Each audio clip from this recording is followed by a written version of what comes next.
Salut les aventuriers, alors aujourd'hui je vais vous présenter la tente Uba Uba NX de chez MSR. Vous me suivez? Allez, c'est parti. Alors tout d'abord, ce que vous devez savoir, c'est que la tente Uba Uba NX de chez MSR, c'est une tente dite tente d'homme qui pèse 1,72 kg. On peut la prendre en entier ou alors on peut aussi enlever son double toit pour arriver à un poids de 1,52 kg. Pour les matériaux la constituant, regardez dans la description, j'indique l'ensemble des matériaux qui sont utilisés dans cette tente.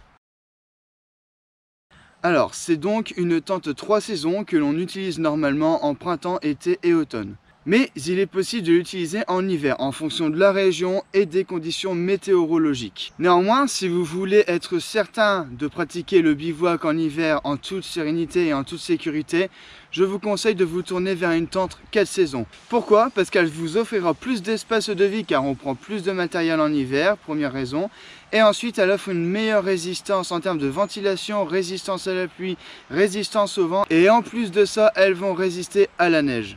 Dans notre cas, en hiver, vérifiez toujours avec notre tente Uba Uba NX de chez MSR, vérifiez toujours les conditions météorologiques avant de partir en hiver pour l'utiliser. Pour bien monter votre tente, commencez par bien nettoyer l'endroit où la toile de tente sera posée. Évitez tout endroit avec un ou des objets pouvant trouer votre base de tente, ce qui évitera par la même occasion de percer vos matelas. Ensuite, vous pouvez positionner et fixer votre chambre au sol en y fixant les sardines à chaque extrémité. Vous n'aurez pas besoin de les enlever par la suite. Après cette étape, vous pourrez mettre en place les arceaux pour former la structure.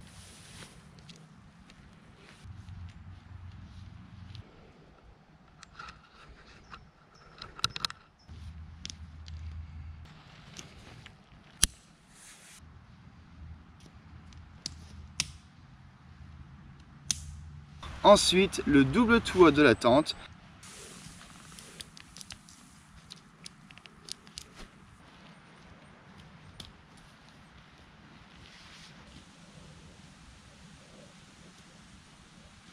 Et pour finir, fixez le reste des sardines et utilisez l'ensemble des tendeurs pour tendre et sécuriser votre tente contre les intempéries. En suivant cette procédure, votre tente sera placée exactement comme vous le désirez et en toute sécurité. Il faut savoir que c'est une tente autoportante, ce qui est un avantage certain quand vous ne pouvez planter vos sardines dans le sol. Car si vous voulez vous abriter sur une surface dure en pleine nuit pour dormir un court instant ou toute une nuit entière, il est tout de même possible de monter la tente. Il suffit de placer votre tente pour minimiser l'impact du vent, donc par exemple entre une voiture et un mur, et de fixer la structure à la chambre, placer le double toit et c'est parti. Alors maintenant que nous avons parlé de l'extérieur de la tente, de ses capacités, nous allons parler de l'intérieur. Alors vous apprécierez particulièrement le volume que la tente MSR offre. En effet, la chambre fait une longueur de 2,13 mètres sur 1,27 m de largeur pour 1 mètre de hauteur en son milieu.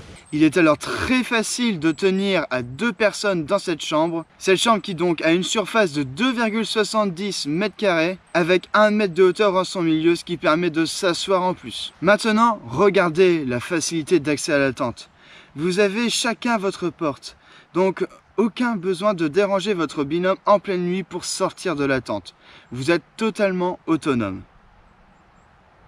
En termes d'autonomie, vous avez chacun votre abside. Donc vous pouvez garder vos affaires organisées comme vous le voulez sans mélanger vos affaires et celles de votre binôme. Vous avez donc un emplacement pour votre sac, pour votre matériel, bien dédié à vous. Pour finir le confort d'organisation, à l'intérieur de la chambre, vous avez 2 rangements. Vous pourrez stocker dans un compartiment vos sous-vêtements ne devant pas être en contact avec l'humidité au niveau du rangement, au niveau de vos pieds. Et dans l'autre, vos affaires devant être très faciles d'accès. Maintenant que nous avons discuté de l'intérieur de la tente, on va discuter de sa résistance. Tout d'abord, nous allons parler de sa ventilation. Alors il faut savoir que vous avez de part et d'autre 2 petites ventilations. Durant les nuits, vous aurez probablement envie de dormir les portes fermées, ce qui peut se comprendre et c'est logique, surtout s'il pleut. Du coup, il se peut qu'un peu de condensation se forme à l'intérieur le lendemain matin ou durant la nuit. En ce qui me concerne, je n'ai jamais eu de condensation dans cette tente malgré plusieurs sorties sous pluie. Je n'ai jamais eu de condensation. Néanmoins, si le problème se montre, une fois réveillé, vous avez plusieurs solutions pour répondre à ce problème. Il est très facile, en pleine journée, d'ouvrir un petit peu les portes si jamais il pleut, ou de les ouvrir complètement. Ce qui vous permettra de enlever un maximum d'humidité. Et si vous avez vraiment un problème de condensation, il est possible d'enlever ou de redresser votre toile supérieure, ce qui ne fera qu'offrir à votre espace intérieur une bouffée d'oxygène répondant à votre besoin. La tente possède en plus de ces matériaux résistants à l'eau, des gouttières au niveau des portes d'entrée sur la toile supérieure.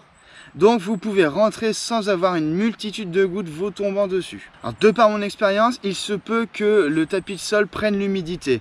Donc l'humidité se transfère un peu sur les matelas de trek. Mais ça ne dérange pas du tout, car le lendemain matin, il suffit de basculer la tente pour qu'elle puisse sécher au soleil. Ou alors dans ce cas-là, s'il pleut, de toute manière, elle sera légèrement mouillée, donc vous la rangez et puis vous verrez le soir même. En ce qui concerne la résistance au vent, après plusieurs nuits passées sur des falaises en bord de mer, etc., il est vrai que le vent ne se fait pas rare. Alors c'est vrai que parfois on se demande si la tente va résister ou non à la force du vent. Néanmoins, nous n'avons jamais eu aucun problème non plus à ce niveau-là. Du coup, j'espère que cette vidéo vous a plu. J'espère que vous avez apprécié le fait qu'on discute de cette tente. J'espère que vous avez envie qu'on continue de partager notre retour d'expérience sur du matériel de trek. En attendant, du coup, je vous souhaite de bonnes randonnées, de bonnes sorties, de bons bivouacs et à très bientôt. Allez, salut les aventuriers!